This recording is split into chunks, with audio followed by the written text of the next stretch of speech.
Our next inductee is Mamie Smith. Please watch the screen.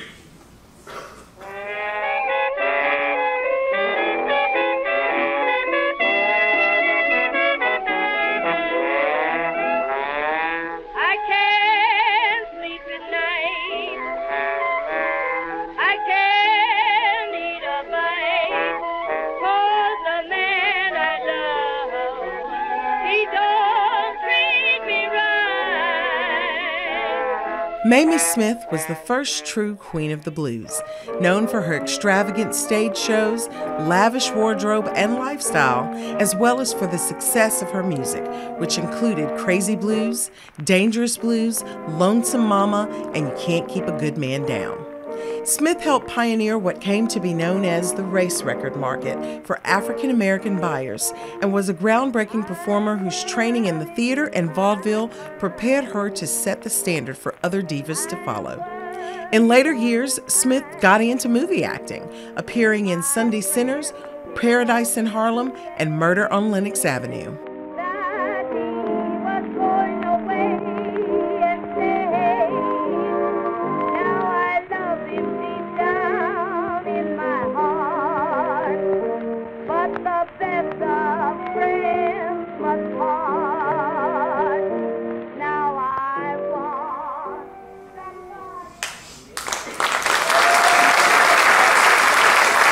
Smith was born Mamie Robinson in 1883. She was a dancer, a singer in vaudeville and minstrel shows earlier in her career. She moved to New York in 1913. In 1918, she appears in Perry Bradford's musical Made in Harlem. Now, Perry Bradford is an Afro-American recording impresario. He convinced the label OK to use Mamie Smith on a session when Sophie Tucker falls sick before the session is supposed to start. Mamie records her first two songs with a white backing group, and the two tunes are a moderate success. Then in 1920, Mamie records what you just heard some of, Crazy Blues. Percy Bradford is quoted as saying, "I've traveled all over the country, singing and playing blues. I tramped the pavements of Broadway with the belief that the country was waiting for the sound of the voice of a Negro singing the blues with a Negro jazz combo playing.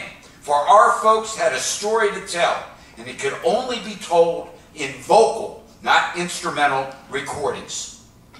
Crazy Blues becomes the first blues tune recorded by an Afro-American female singer. It sells 75,000 copies in the first month, 1 million copies in its first year.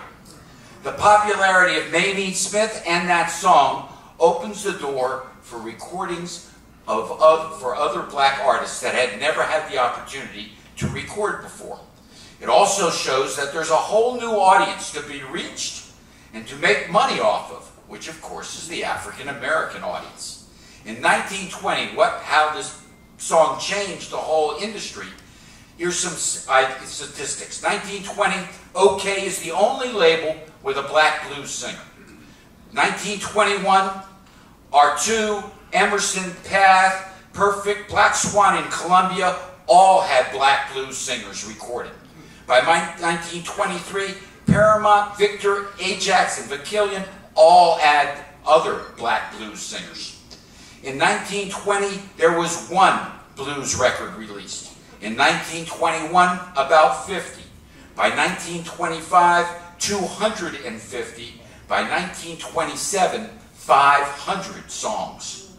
Mamie Smith gets no royalties from the songs. Bradford gives her a $1,000 gift for doing the song, and she's paid $50 for the recording fee. Now, I found a couple descriptions of Mamie Smith. The first one by Victoria Spivey, a fabulous singer, and eventually has her own little record label years later. Victoria says, Mamie had pearly teeth, big sparkling eyes, and dressed for stage in sequins, rhinestones, plus a velvet cape with fur on it. The Chicago Defender reporter, Tony Langston, praised her refined style, saying she did not shout, she did not dance, She didn't even snap her fingers. Popularity of crazy blues and Mamie Smith opens the door for people to come shortly after, even though they had been playing music before but never recorded. People like Ma Rainey, Bessie Smith, Ethel Waters, Clara Smith, Ida Cox, Sippy Wallace, Lizzie Miles, amongst others. The song sales helps identify Black America as a consumer group and opens the door for wholesale recording of black performers.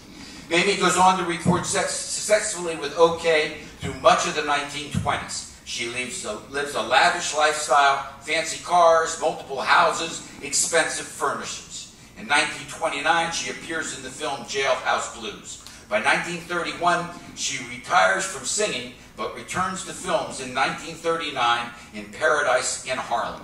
She passes in 1946. Please welcome Mamie Smith to 2018 Blues Hall of Fame.